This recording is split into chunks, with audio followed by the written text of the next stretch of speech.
Hello and welcome back to my channel. Today we'll be taking a look at my gaming computer, the Truncator, and we'll be adding these two GTX 980 water coolers to my two EVGA Titan X's. Yes, these are 980 water coolers, however they will fit the Titan X's, and even though the trademarks / logos are wrong, that'll be okay because you won't see them anyway. Plus these match the color scheme of my build, which happens to be black and white mostly. We'll go ahead and do a quick overview of what's actually in the case itself. So I'm going to bring this over here. As you can see here, this is a Corsair Air 240 case. And I'm going to pop the side panel off. And as you can see, we have the two Titan X's by EVGA, the EVGA SLI bridge, the Corsair H80i, which is actually already mounted onto this side panel for the 5960X that is in here, and I have two intakes here and also two up here that are all temporary. There's Corsair Dominator RAM. This is the 3200 megahertz version. There's 16 gigabytes of that, two 8 gigabyte sticks each, and of course the EVGA Micro XC or Micro X2 motherboard. I'm gonna spin this bad boy around so I can show you my terrible cable management. As you see here, I just have laid out my RAID 0 of my Intel 730 SSDs, and I have a Corsair AX1200i, as well as the H80i itself. And as you can see, this is all crammed together. I was going to put the SSDs into the SSD mounting bracket, but because the radiator is so large, it was putting a lot of pressure on these cables, and I was too afraid to do it. This is configured in a push-pull. I do have to change the fan on the back of this radiator to a airflow fan because I already have a high static pressure Corsair fan here, and both of those are 120 millimeter fans. And I'm just going to go ahead and pop the front panel off, and as you can see here, two more 120 millimeter Corsair fans. These are the high airflow fans. My Baby Fuke Noctua fans. These are really here because I had them from another build and I just want to add them. Okay, I'm going to go ahead and set this aside for right now and we'll come back to it later. What I'm going to want to do is actually open up one of these. I've already taken the plastic off of this hybrid cooler from the 980. So I'm just going to go ahead and open it for the first time, I might add. Inside we have the EVGA 980 cover, and this is where that will help the blower actually push out all of the cool air over the VRAM. Looks like this is a manual. The radiator itself from EVGA, nice little pump. It's really nice, very flexible tubes, and just some cable management, some screws, as well as some washers. And that's about it. There's some soft foam on the bottom here, but the packaging's not that nice. Nothing to die over, which is okay because there really isn't too much on here that could probably break during shipping. Maybe the radiator could get damaged and probably the pump as well. But this is what we have. We're going to try and put these, or both of these, into the Air 240 in a push-pull configuration. So we'll try to get these installed and we'll take a look at it after it's done.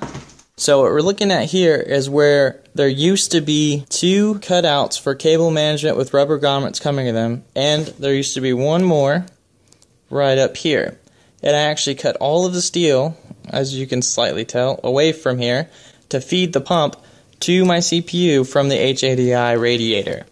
This was pretty important because I wasn't able to do this initially, and I still wanted to be able to water cool my CPU. Okay, so just to give you guys an idea of what it's going to look like, I have the push-pull configuration for the H80i that goes to my 5960X, which is right here. And then it also looks like I'm actually going to be able to have a push-pull for both graphics cards, as well as squeeze in all of the required tubing to each graphics card. So this is kind of what it'll look like. It'll be a complete mess, but you know what? It'll be the coolest, smallest form factor case I know of and I've ever seen. So With that being all kind of pre-planned out, I'm going to go ahead with this build. Unfortunately, I couldn't get the Titan X water coolers for this build. I had to settle for the GTX 980s, which actually kind of worked out because they are black and white, which goes with the overall theme of my build. I have the Corsair Air 240 case in white, which also has black accents. Motherboard itself is black, and the Corsair dominated RAM is a silver white / black color. So luckily, I did manage to get both radiators in a push-pull configuration installed. Unfortunately, the bottom radiator is installed on its side, meaning the reservoir is on its side instead of upright, which is the optimal position. I don't think there's going to be any problems with this, so we may luck out and everything will run fine. I did decide to let the bottom radiator take away heat from the bottom GPU because it probably won't generate as much heat as the top GPU because it's not under as much stress. So the top GPU actually has the most optimal position for a reservoir and radiator, also with the push-pull configuration, so it should keep the GPU itself pretty cool. I can already tell this thing's running a lot cooler because before, the reference cooler style was dumping heat out the rear and it was pretty hot, as well as the two Baby Puke fans by Noctua. They would just dump all this heat out and it would stay really warm. But right now, it's actually pretty cool, and I could probably sit here for another hour and be completely undisturbed.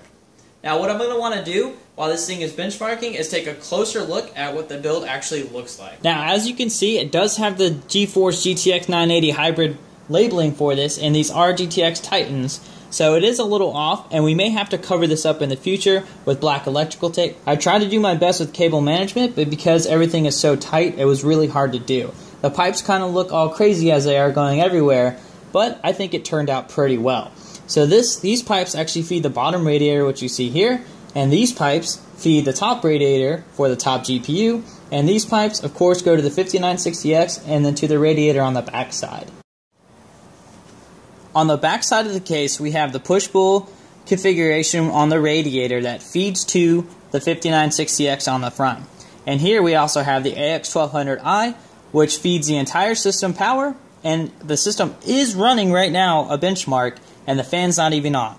And that is what I love most about this power supply. We're going to benchmark this thing on my 3440 by 1440p monitor just to see how much the water coolers affect the benchmark results on Firestrike Ultra. For both benchmarks, we're running the NVIDIA GTX Titan X's, running at a core clock speed of 1127 MHz each, with the Intel Core i7 5960X with a turbo boost of 3292 MHz, both on Windows 10, on a RAID 0, with 16 GB of RAM. So the first test was running without the water coolers. I had an overall score of 7,670, a graphics score of 7,836, a physics score of 15,970, and a combined score of 3,958.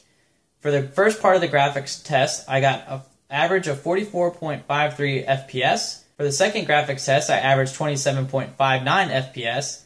And for the physics test, I ran 50.7 FPS. And for the combined test, I averaged 18.41 FPS. The graph shows that I scored better than 91% of all results. But if that graph was based off price versus performance, I'm pretty sure I would do a lot worse. For the second benchmark, I ran with the water coolers and got a higher score of 8,207, a graphics score of 8,578, a physics score of 15,965, and a combined score of 3,998. For the first graphics test, my average FPS was 46.72 FPS. The second graphics test, my average FPS was 31.04. The physics test was 50.68, and the combined test was 18.6 FPS. In the chart below, I moved up from 91% to 93% better than all results, which is a little win, and I'll take it. So was water cooling worth it? I think yes. Even though we only saw a marginal improvement in FPS, these graphics cards will probably last a lot longer now that they're not subjugated to so much heat all of the time, especially being compressed in such a tight space. I hope you enjoyed this video as much as I've enjoyed building this computer, and stay tuned in the future for more.